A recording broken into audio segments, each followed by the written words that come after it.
ल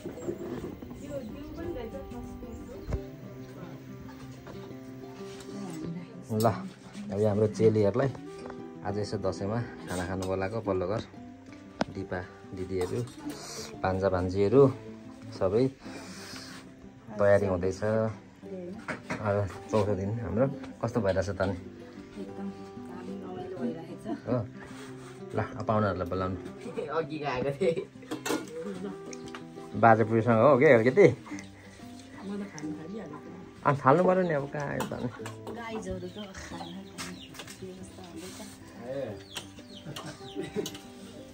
अनि साइला आएन होला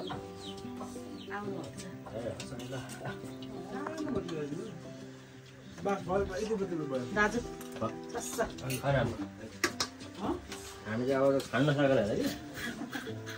पेट लाग्छ भनेर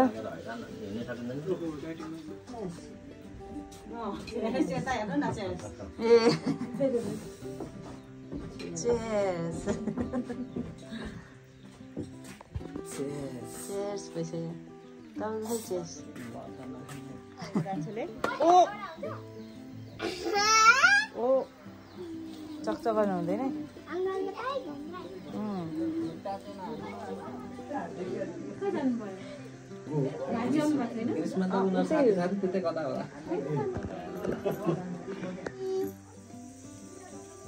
के खाँदैछ ट्रेसीले भुजा खाँदैछ ट्रेसी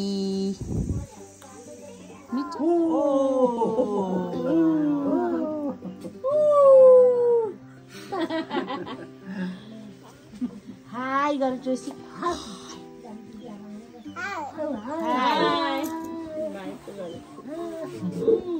इस्कुसको मुन्टा अब हामी चाहिँ अब इस्कुस प्लस फर्सीको मुन्टा टिप्न जाँदैछौँ। ओ वाउ कागती पनि लाग्ने कस्तो मिठो बास्ना आउँछ यो भात त अलिक बढी रुच है कागती है गाइज हाम्रो ताप्लेजुङ सागु ताप्लेजुङको कागती। अनि हाम्रो बारीमा चाहिँ यहाँ सुन्तला पनि फलेको छ है गाइज यो चाहिँ हरियै छ अहिले अब अलि पछाडि चाहिँ पाक्छ यो अलि पुसतिर होला कार्तिक पुसतिर चाहिँ पहेँलो हुन्छ अहिले चाहिँ हरियै छ यता अम्बाको बोट चाहिँ लडिरहेको छ है अघि मैले टिपिसकेँ पाकेको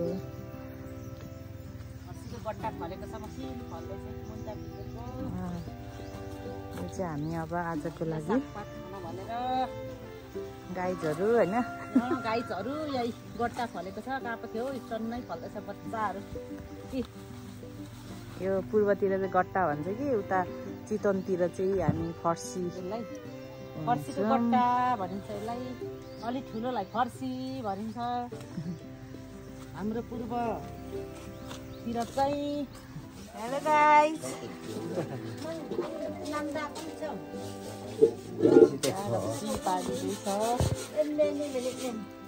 कोदोको रक्सी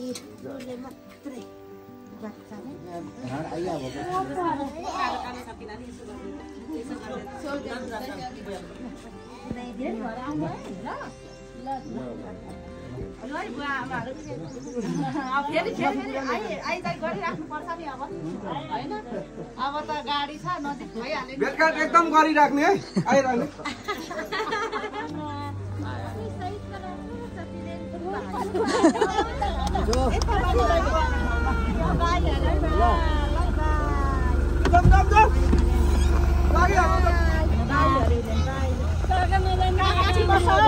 अहिले आउनुहुन्छ काका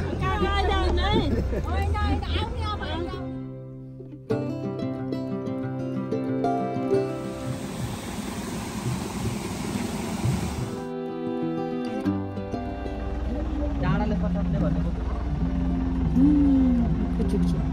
झार्नु त तपाईँ झार्नु त जान्छ गाडी त जान्छ तपाईँ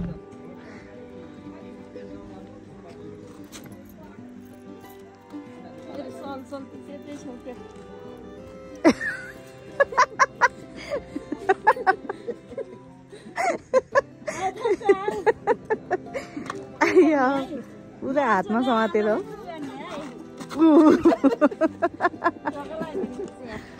खाजा ब्रेक ठन्डा रोटी तरकारी चिसोमा मजा हुन्छ यहाँ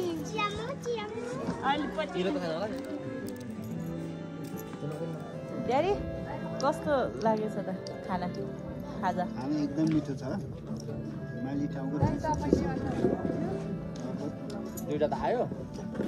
यहाँ लिएर हाल्दैन ए होटेलको नाम पनि हिमाली होटेल रहेछ ल यस्तो स्वर्ग देखिन्छ यहाँबाट दामी ओके संसार देखिन्छ यहाँबाट यति राम्रो छ यो ठाउँ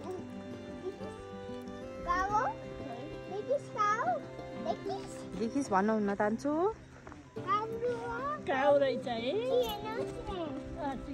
एकछिन हाम्रो फोटो सेसन पनि हुन्छ यस्तो रमाइलो ठाउँ छ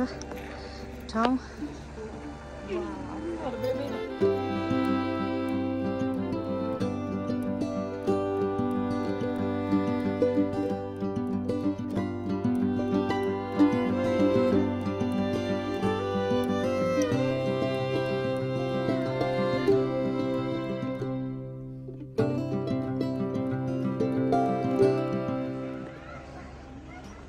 गुफा पोखरी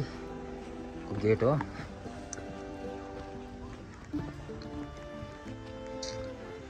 यो चाहिँ गुफा पोखरी सङ्खुवा सभा जिल्ला एकदम पुरानो पोखरी हो यो यही पोखरीको नामले नै यहाँ परिचित छन् पर्यटकहरू आउने गर्छन् हामी चाहिँ आज मजाले चाहिँ घुम्न पाएन एकदम टाइमको अभावले गाडी यहाँ छ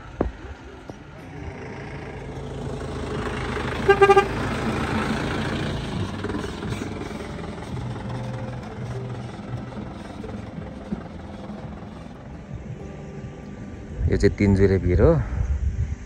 एकदम यहाँबाट तल भिर छ कुहिरो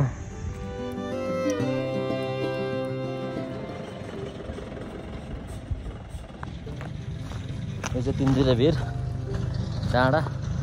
थोरै बस्ती छ एकदम चिसो ठाउँ रमाइलो तपाईँले आएर भिजिट गर्न सक्नुहुन्छ अपलोडिङ छ यो हेर्दा हेर्दै कुहिरोले छेकेको छ ल गाइज हेर्नुहोस् एकदम भर्खरै क्लियर थियो यो यहाँको मौसम अहिले भर्खरै आएर एकदम कुहिरो भएको छ एकैछिनमा घाम लाग्छ यहाँको वेदर चाहिँ एकदम चेन्जेबल हुन्छ एकदम चिसो कोल हुन्छ एकदम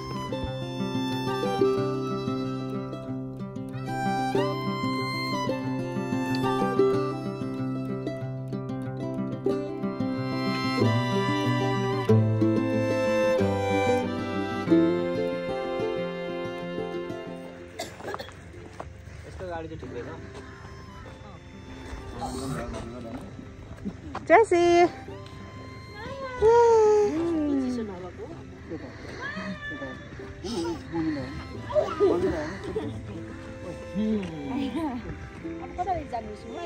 ल अब यहाँबाट हामी एकछिन हिँडेर ट्रेकिङमा जान्छौँ माथि बाटो यो खुड्किलाबाट गएपछि डाँडै डाँडा माथि पाथी भएर मन्दिर दर्शन गरेर हामी पर दुधबेसेमा झर्छौँ गाडी चाहिँ त्यहाँ गएर हामीलाई वेट गरेको हुन्छ एकदम चिसो मौसम हाम्रो गुरुजी बुक्की फुल टिप्दै हुनुहुन्छ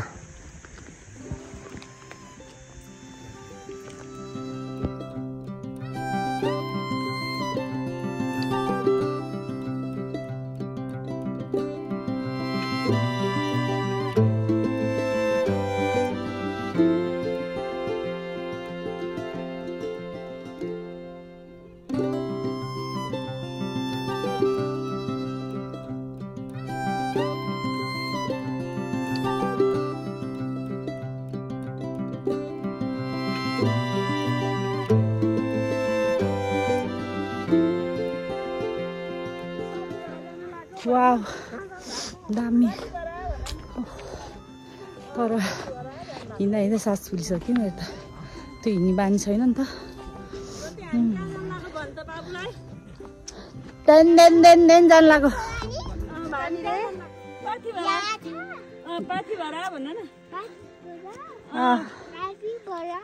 पाथी भएर जाने भन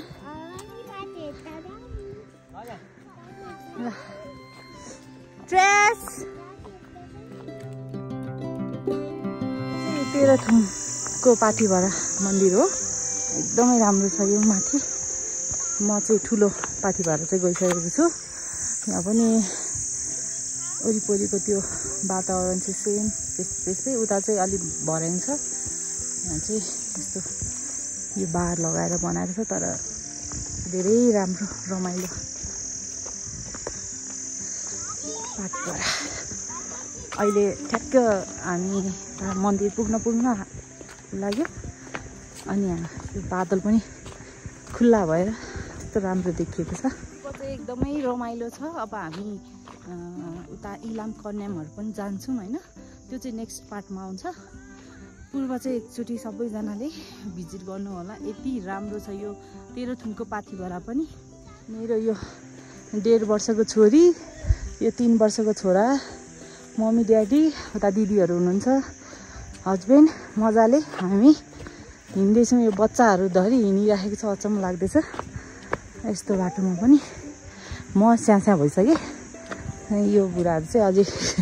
थाकेको छैन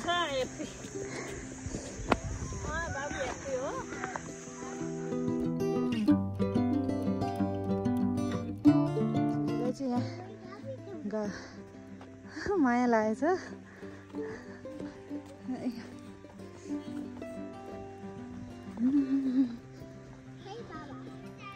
देउरालीमा चाहिँ यसरी ढुङ्गाहरू चढाउने चलन छ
मेरो छोरालाई आशीर्वाद दिनुभयो आमाले आशीर्वाद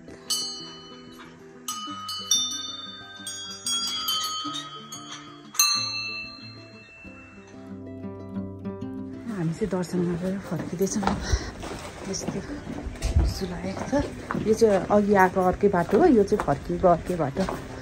खास तलबाट आउँदा चाहिँ यो बाटो आउने हो हामी चाहिँ यो बाटो झर्नको लागि चाहिँ पर थियौँ नि त उता ताप्लेजुङबाट आएको भएर उताबाट माथि डाँगा चढेर अब यता दर्शन गरेर फर्किँदैछौँ है